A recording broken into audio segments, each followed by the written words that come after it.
Aujourd'hui encore la présentation d'un livre, encore et toujours. C'est un livre que j'aime beaucoup, c'est un livre très inspirant, c'est un livre qui encourage et qui engage à la réflexion. Un livre de Henri Gougaud, Petit conte de sagesse pour temps turbulent. J'aime beaucoup le titre aussi. Euh, D'ailleurs, sur la quatrième de couverture, il dit ça, ce livre n'est pas fait pour être lu, mais pour être fréquenté comme un ami proche secret. J'aime beaucoup ça parce que, en fait, c'est vraiment, c'est des petits contes, hein, voilà, tout petits contes, le papillon, alors petit ou tout petit, ou pas nécessairement tout petit, hein.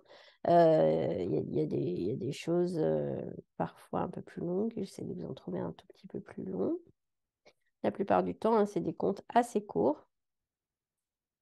Mais il y a des contes qui font quelques pages. Évidemment, je ne les trouve pas là, mais il y en a, je le sais. Mais la plupart du temps, en effet, ils sont assez courts. Et ils viennent nous chercher dans des petits endroits qu'on n'a peut-être pas encore vraiment visités, investigués. En tout cas, ils viennent soulever un petit peu là, tambouiller, comme je dis parfois, remuer, un petit peu décoller la pulpe et nous permettre d'entamer des réflexions très intéressantes sur la vie, sur le sens de la vie, parfois sur nos comportements, nos actions, nos possibilités d'agir. Bref, voilà, c'est un livre que j'aime beaucoup. Alors, à qui il s'adresse ce livre? À qui il s'adresse? À tout le monde, bien sûr, à tout le monde, hein. C'est des jolies choses. C'est un livre à offrir, à offrir, je trouve.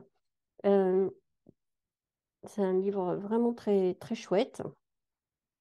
Alors, il s'adressera aussi à des enseignants. Je pense que c'est des choses très intéressantes. Alors, des enseignants même chez les petits ou en primaire ou plus grands, bien sûr. Il s'adresse aussi à des gens qui aiment bien réfléchir en groupe. En tout cas, moi, j'ai utilisé déjà ce livre comme un support de conversation, un support de réflexion commune.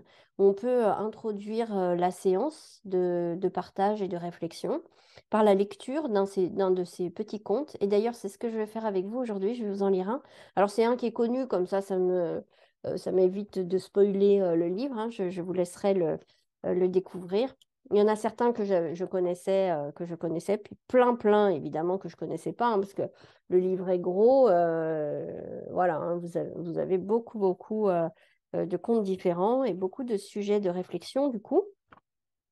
J'essaie de voir combien il y en a d'ailleurs. Est-ce qu'on a le compte? Non, il n'y a pas trop, mais il y en a beaucoup, hein. Voilà, si je vous montre le- voilà, si je vous montre le sommaire, il y en a beaucoup.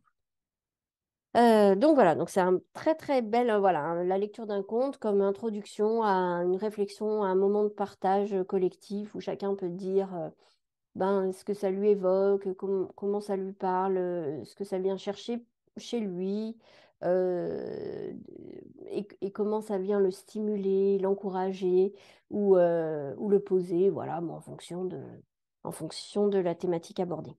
Alors, le conte que j'ai choisi pour nous, pour tout de suite, c'est le deuxième conte de ce livre. Il s'appelle L'Étoile. Peut-être que vous le connaissez déjà, mais si c'est OK pour vous, je vous propose de le partager avec vous aujourd'hui. Vous pouvez fermer vos yeux ou les garder ouverts. Enfin, moi, il n'y aura pas grand-chose à regarder, hein, parce que je vais juste vous lire le conte.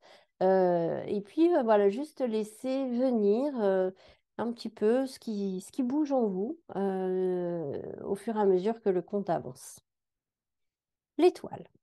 Cet homme cheminait, le front bas sur la plage, le long de l'océan. De temps en temps, il se penchait, il ramassait au bord des vagues, sur le sable, on ne savait quoi, et le jetait au loin dans l'eau. Un promeneur qui observait vint à lui, il le salua, puis que faites-vous lui dit-il. Vous le voyez, répondit l'homme, je rends à l'océan des étoiles de mer. La marée les a amenées, elles sont restées là sur le sable, et je dois les remettre à l'eau. Sinon, c'est sûr, elles vont mourir. Le promeneur surpris lui dit, des étoiles de mer? Rien que sur cette plage, il y en a des milliers. Et le long des côtes du monde, combien de millions de ces bêtes que vous ne pouvez pas sauver s'échouent tous les jours sur le sable. Mourir ainsi est leur destin. Vous n'y pouvez rien changer. L'homme ramassa une étoile, la tint un instant dans la main. Oui, sans doute, murmura-t-il, et la jetant dans les vagues, mais pour elle, ça change tout.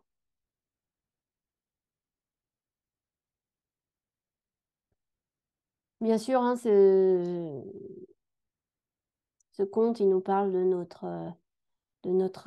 nos petites possibilités de colibri, de faire notre part, de faire ce qu'on peut, et aussi de chaque chose faite compte quelque part.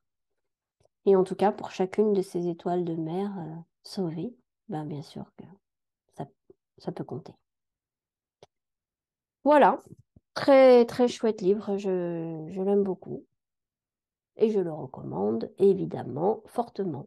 Si vous ne l'avez pas, foncez.